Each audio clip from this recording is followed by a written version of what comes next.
Hello, Real Estate George here, a unit manager from Filipino Homes and a PRC accredited and DHSUD registered salesperson. So today is a very special day because we will be looking through the investment mindset of Ms Bea Alonzo, a premier actress here in the Philippines. Now this is based from her farm tour YouTube video last March showing us her 16-hectare farm she bought way back in 2011, which she names Beati Firma, derived from Latin words which means blessed farm. Now we will be doing a video reaction from a real estate perspective. No chismis, no showbiz, no drama, no love life. Purely real estate. And throughout the course of this video, we will be exploring these questions. Did Ms Bea made the right decision in buying a raw lot back in 2011 instead of a condo in Manila? And how did Ms Bea knew that the farm lot she bought is legit? If the area surrounding Beati Firma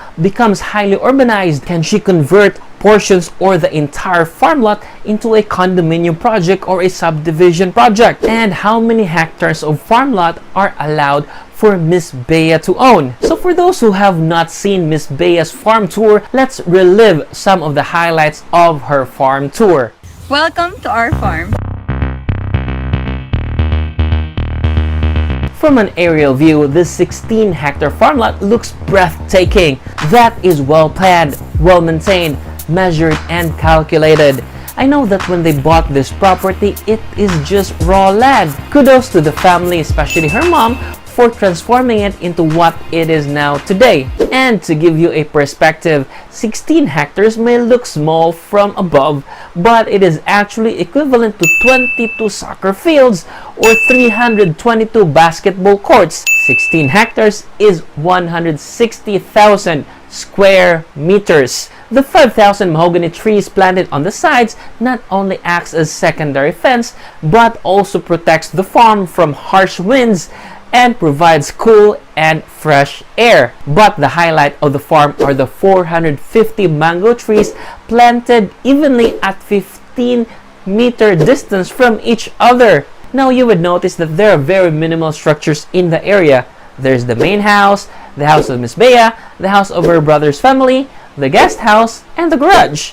And on the other side are the house of the staff. Now this is because the maximum buildable area allowed for structures attendant to agricultural activities shall be 25% of the total saleable lot area. Now at the early part of the video, you can already sense that at that time, there was hesitation to purchase the property. At first, sa totoo lang, back then I was very young.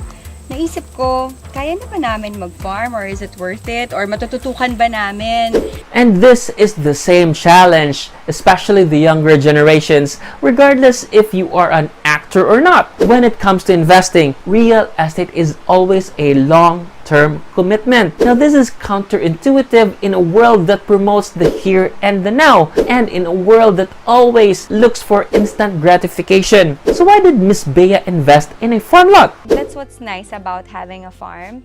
Kasi you continuously develop the property. Before Christmas, I spent 3 weeks here. So, ang daming namin sinelebrate. Nagpabinyag din yung pamangkin ko, and then nag-Christmas, nag-New Year, nagdebo rin yung pinsan ko. So, I consider myself very lucky to wake up to this kind of view. Truly, itong farm na to, it really serves as my sanctuary whenever I'm feeling down. I just come here to feel rejuvenated and realize that I am very lucky to have a family like my family. You are meant to just relax over here. And aside from a reason and from a real estate perspective, there are 2 additional advantages. First is you can make money from cash flow from the mangoes and calamansi that are harvested. Even the mahogany trees planted as perimeter can also be sold upon maturity. They also have cows and sheep and pigs and ducks that they can sell. And the second reason is land appreciates over time. It's not just time that helps appreciate the value of the property, but also the development. Ms Bea mentioned the work her mom put into it to make this raw land into an amazingly beautiful mango farm. Now these changes will increase the value of the land and can lead to larger profit if this will be sold. But how did Ms Bea knew that the farm lot she bought is legit? Now, this is especially critical because there are a lot of scammer agents and fly-by-night developers. Now, for sure, we cannot ask Ms Bea, so I will give you guidelines on how to safely buy a farm lot. The first one is check the land title. The land title contains the total land area of the land you are trying to purchase. It is not enough that someone showed you the title. You need to do your due diligence. Check with the Register of Deeds that the Transfer Certificate of Title, or the TCT, is clean and that it really corresponds to the property shown to you. And a little bit of information, there are a lot of agricultural lands that don't have title yet. These types of properties are covered by just tax declaration issued by the local government units. Now, it is always best practice to have the property title first before buying it, and make sure that the lot is not included in the non-negotiable for conversion or reclassification under AO 20 in 1992. Second, if you have plans to subdivide the lot for residential use, make sure that there is a certificate of reclassification from agricultural land to residential land from the LGU. You need this to make sure that you will be able to install utilities and apply for them from the providers of the municipality or city. And the third reason is, if the farm lot you are buying is from a real estate developer, always look for the license to sell to make sure that you have a legitimate investment. The establishment and operation of farm lot subdivision development is covered under Presidential Decree 957 and its implementing rules and regulations and Board Resolution 750. The Department of Human Settlements and Urban Development, or DHSUD,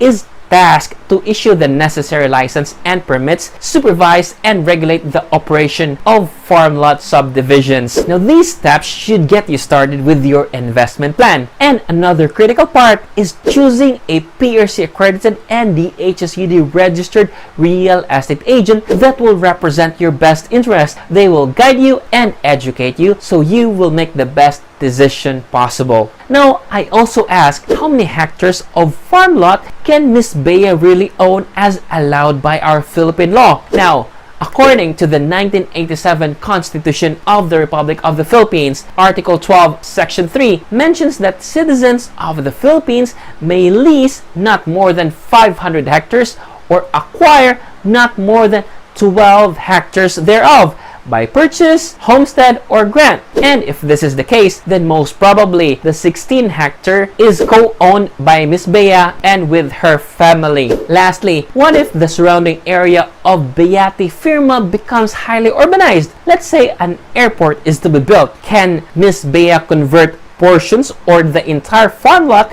into a subdivision project or a condominium project? Now, this is the tricky part. Before Ms Bea can do anything, she has to ensure first that her farmland can be converted into some other use. Agricultural land in the Philippines is subject to land classification, reclassification, and conversion laws known as RA 6657 or the Comprehensive Agrarian Reform Law. Land use conversion is the process of changing the current physical use of a piece of agricultural land into some other use like commercial, residential, and industrial, or other agricultural use other than cultivation of soil, planting of crops, or growing of trees as approved by DAR. RA 6657 Chapter 65 states that after the lapse of 5 years from its award, when the land ceases to be economically feasible and sound for agricultural purposes, or the locality has become urbanized and the land will have greater economic value for residential, commercial, or industrial purposes, the DAR, upon application of the beneficiary or the landowner with due notice to the affected parties and subject to existing laws, may authorize the reclassification or conversion of the land and its disposition, provided that the beneficiary shall fully pay his obligation. And I will share with you the list of requirements and guidelines on how to convert land to commercial or industrial use in the comment section below. So, there you have it, and I hope you learned something new. Once again, this is George Ryan Sarmago, Unit Manager from Filipino Homes. Thank you for watching. Stay safe, stay at home, and peace!